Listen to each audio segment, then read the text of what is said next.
Okay, so one thing you might want to do is if you squeeze on the back side of this power steering pump reservoir, you can pop it off of the bracket. I had to loosen the 3 bolts on the bracket and pull it off the fender well, but then I could squeeze this little guy here and it popped off, which will make things a little bit easier for removing the power steering pump.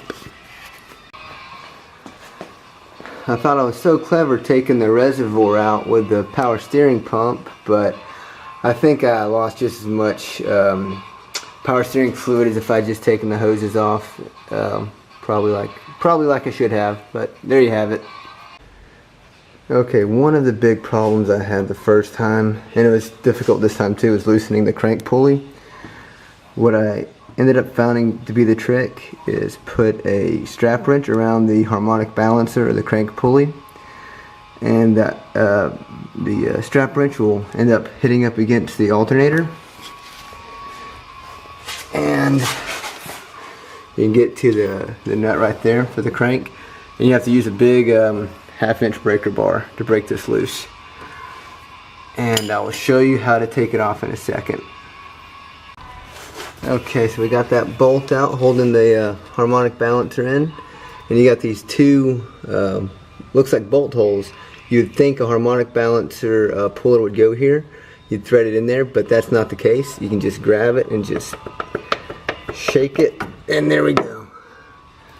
Pulley comes off. No need. You actually couldn't use a balancer puller. You just have to wiggle it off. That's how you take it off.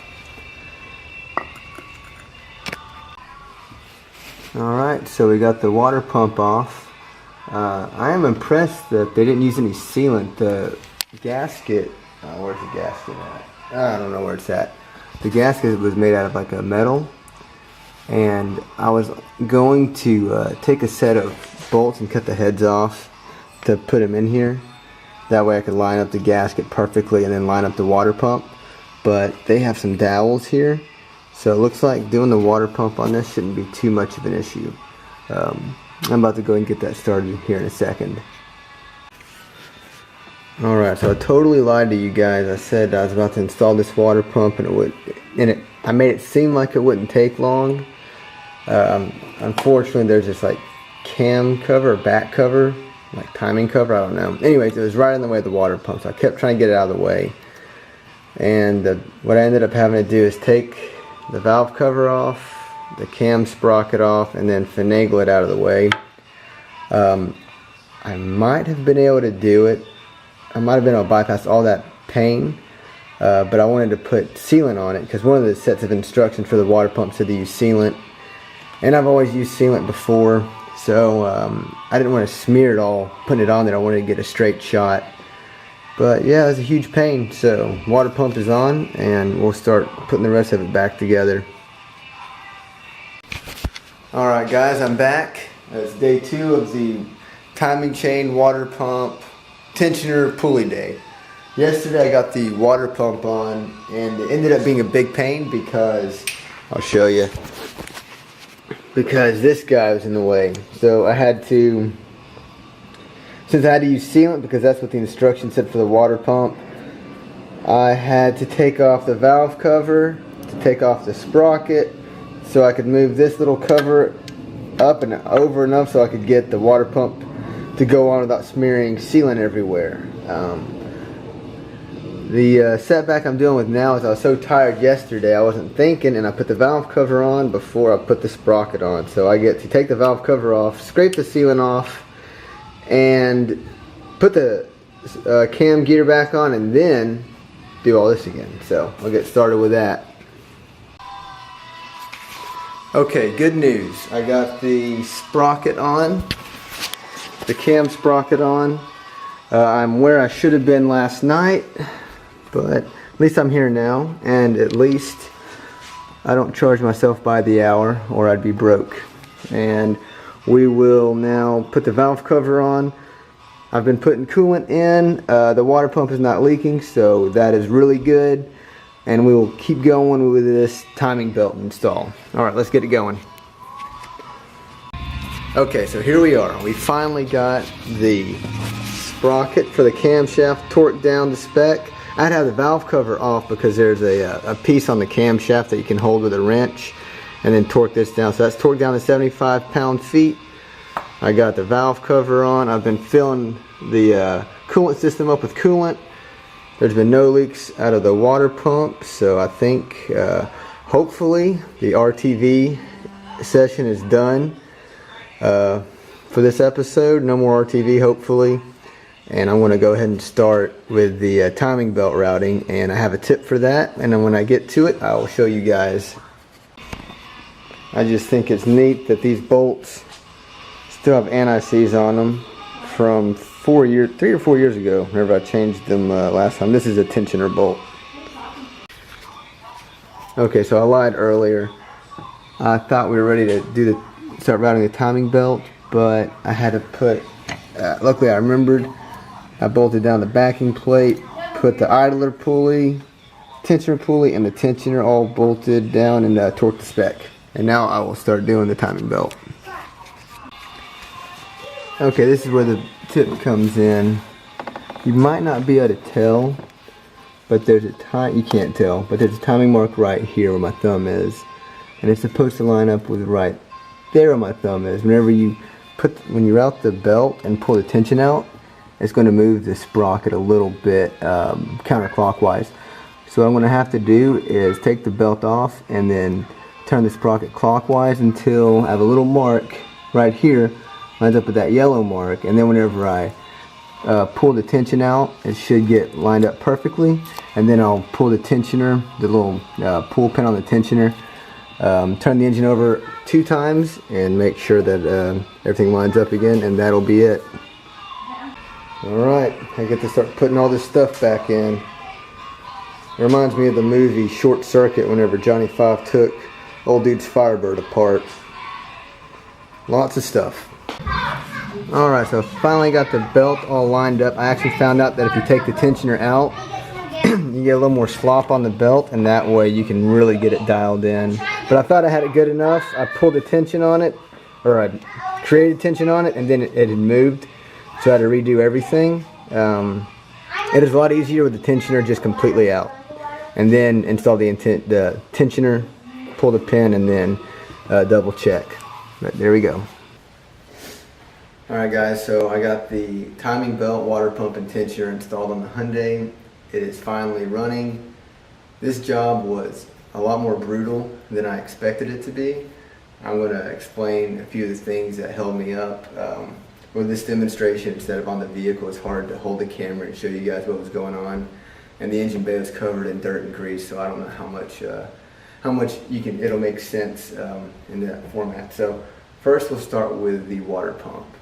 The water pump was a big deal because whenever I took it off, I didn't know. We're going to pretend this is the block, and this is a plastic cover that was in the way.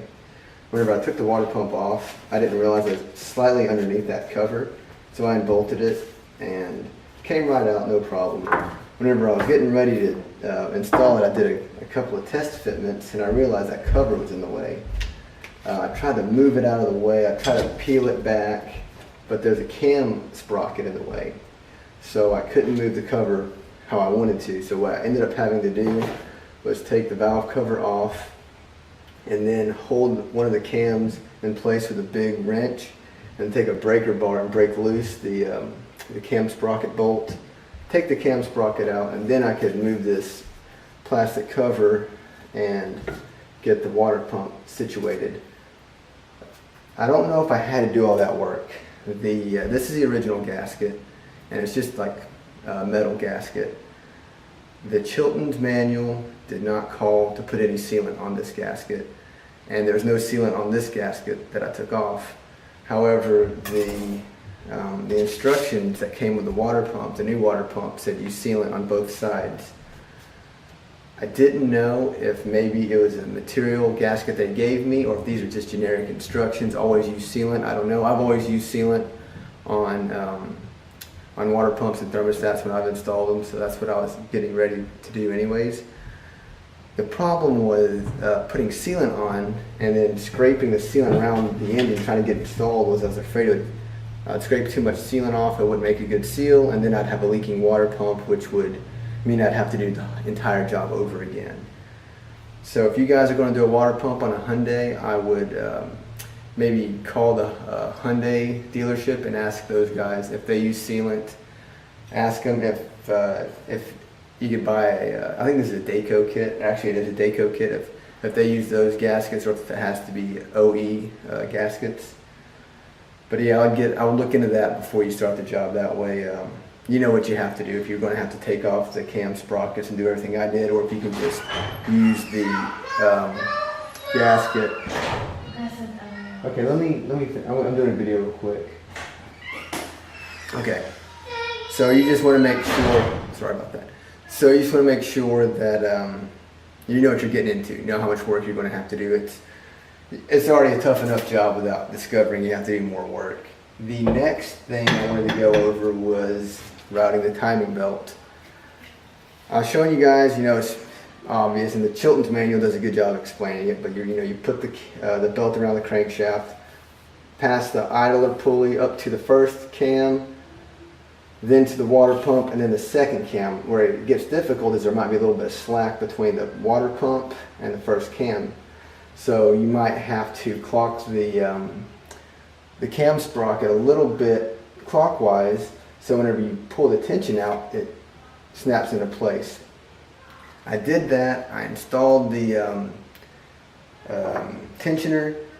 It looked good enough, and then whenever I pulled the grenade pin on I'm sorry about that, my battery died. So I was saying that I pulled the grenade pin off of the tensioner and turned the engine over 2 full turns to get everything right back into the same position, and to my dismay, the crank was off, the cams were both off by about a tooth. So I had to take the tensioner off, and this is where it got sketchy, because the first time I did this job years ago, I got it right first try, so I didn't have to worry about using a vise to recompress the piston. So I tried to use a C-clamp. This did not work at all. I could start to compress that piston, but it would start to walk one way and then it would pop out. So if you do this, if you change the tensioner, then get a vise that's at least 5 inches. I have a 4-inch vise. I was able to make it work. I had to take the teeth off to give me an extra little bit, but I was able to make it work, thank goodness. But that mistake led to the discovery that whenever you take the tensioner off, so I'm sorry, I'm trying to gather my bearings here. So you have your tensioner pulley, and it butts up against the tensioner. There's a tensioner arm that's bolted that connects these two. Without the tensioner in the way, that tensioner arm can move down quite a bit more, giving you a lot more slack. So that extra slack I had, I was able to get the timing belt around the crank, to the one cam, to the water pump, to the other cam, and get everything nice and tight, and have all the slack on the tension side. And then all I had to do was put the tensioner on, torque it down, and then pull that grenade pin, and it was perfect. So I was able to get the crank exactly where it's supposed to be, as well as the cams.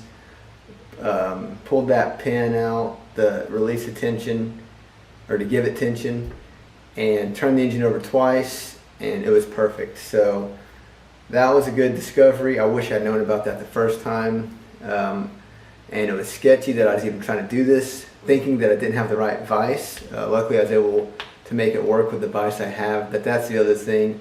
Definitely get a vise if you don't already have one, if you're going to change that tensioner, because you might not get it right the first try. So that is it. That was the install demonstration. The other thing is, whenever you're getting ready to crank it up, have some power steering fluid handy, because you had to disconnect the power steering pump, so there's a bunch of air in the system, so as soon as you crank it, it's going to start squealing because it's cavitating. I think I covered everything. So I'll show you a quick video of it running so you know that I was able to make it run again, and that is it. Thank you.